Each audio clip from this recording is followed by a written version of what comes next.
Friends வணக்கம். கனகராஜ் சாகிரி, சோழ மாவட்டம். இப்போ நம்ம பார்க்குறது என்னன்னா, ஒரு ஏவி ரிசீவருக்கான பூஸ்டர் ஆம்பிளிஃபையர்.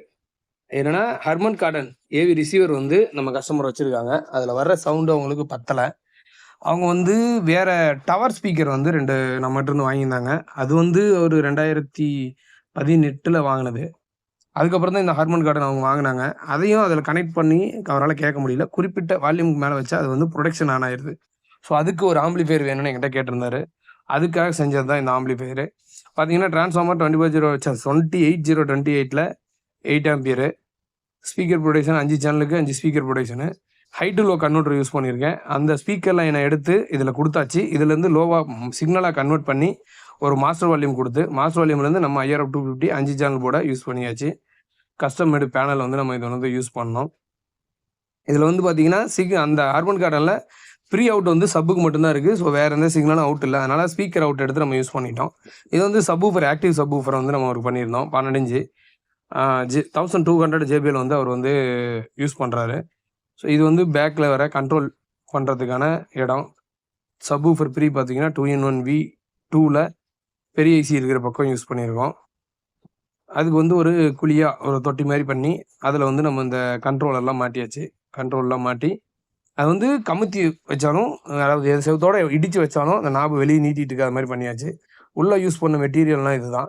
பார்த்தீங்கன்னா, டிரான்ஸ்ஃபார்மரு 3 பவர்ல 28028 சாரி 24024 8 ஆம்பியரு. ஏன்னா ஒரே ஒரு சப்வூஃபர் 1200 பிரிட்ஜ் பஃபர் பண்ணி போட போறோம்.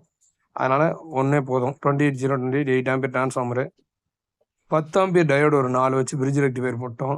10000 MFT 2 போட்டிருக்கிறோம். அடுத்து ஒரு 2 ரிலே இருக்கக்கூடிய ஸ்பீக்கர் புரொடக்ஷனு. பவர் ஆம்பிளிஃபையர் அப்படின்னு பார்த்தா நம்ம கேஎம்எஸோட ஃபால்கான் பிரிட்ஜ் பஃபரோட வரக்கூடியது. ஏன்னா இதை யூஸ் பண்ணோன்னா ஒயரிங் கொஞ்சம் ஈஸியா இருக்கும். அப்படின்றதுக்காக ஃபால்கான் யூஸ் பண்ணியாச்சு. ஸோ இதெல்லாம் ஒரு மெட்டல் பிளேட் யூஸ் பண்ணி அதில தான் வந்து நம்ம பண்ணோம். ஏன்னா எர்த்திங் பிரச்சனை, இந்த அம்மிங் பிரச்சனைலாம் வரக்கூடாது அப்படின்றதுக்காக. அப்பவும் லைட்டா அம்மிங் வந்துச்சு. லைட்டா எர்த் நாய்ஸ் வந்துச்சு. அது பின்னாடி வந்து அந்த ஸ்க்ரூல வந்து நாங்க எர்த் குடுத்து அத கரெக்ட் பண்ணோம். அதுக்கப்புறம் ஒண்ணும் பிரச்சனை இல்ல. இப்போ வந்து இதுதான் வந்து பவர் ஆம்ப்க்கு யூஸ் பண்ணியிருந்த மெட்டீரியலு. இத வந்து பாக்ஸ்ல அப்படியே வந்து நம்ம ஃபிக்ஸ் பண்ணிருவோம். எல்லாமே பாக்ஸுக்குள்ள இருக்க போது. இது வந்து செக் பண்ணப்போ பண்ணது. உள்ளுக்குள்ள ஊஃபர் வச்சு செக் பண்ணினோம் அதப்போ.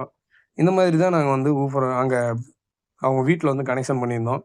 பார்த்தீங்கன்னா, ப்ரீ அவுட்ட வந்து அ பனானா சாக்கெட்ல எடுத்து, திரும்ப பனானா சாக்கெட்லயே நம்ம இன்புட்டா குடுத்து, ஆக்சுவலா இதில இன்புட்டும், அவுட்புட்லயும் மாறி இருக்கும். அதாவது சாக்கெட்ல நாங்க வந்து குடுத்தது. ஏன்னா வயரிங்க்கு ஈஸியா இருக்கணும்னு நான் அத மாத்திக்கிட்டேன். செக் பண்ணது பார்த்தீங்கன்னா, USB பிளேயர் வச்சு செக் பண்ணோம். ரிசல்ட் பார்த்தீங்க அப்படின்னா வந்து கஸ்டமருக்கு ரொம்ப புடிச்சிருச்சு. கஸ்டமர் பார்த்தீங்கன்னா, "எனக்கு ரொம்ப புடிச்சிருக்கு" அப்படின்னு சொல்லி சொன்னாரு. நாங்க செக் பண்ணும்பொழுது அவரு கஸ்டமர் வீட்ல இல்ல. அதுக்கப்புறம் வந்துட்டு அவரு இன்னும் செட்டிங்ஸ் எல்லாம் ஏதோ மாத்தி செக் பண்ணேன் அப்படின்னாரு. ஏன்னா எங்ககிட்ட ரிமோட்லாம் எதுவும் இல்ல. நார்மலா போட்டு செக் பண்ணிட்டு வந்துட்டோம். அவர் வந்து செக் பண்ணி பார்த்துட்டு, "சூப்பரா இருக்கு. எனக்கு ரொம்ப புடிச்சிருக்குன்னாரு." அங்கே புடிச்சதே என்னன்னா, சப்வூஃபர் தான். 2 பாயிண்ட்டுக்கு மேல வச்சாலே வீடு ஃபுல்லா கவர் ஆச்சு. சூப்பரா இருந்துச்சு. இதான் அந்த சப்வூஃபர், ஆக்டிவ் சப்வூஃபர் நம்ம வந்து அவங்க வீட்ல வச்சது. கரெக்ட்டா மூலையா அமைஞ்சிருச்சு. இடம் இருந்துச்சு, அங்க வச்சுட்டோம். செம்ம ரிசல்ட் சூப்பரா இருந்துச்சு.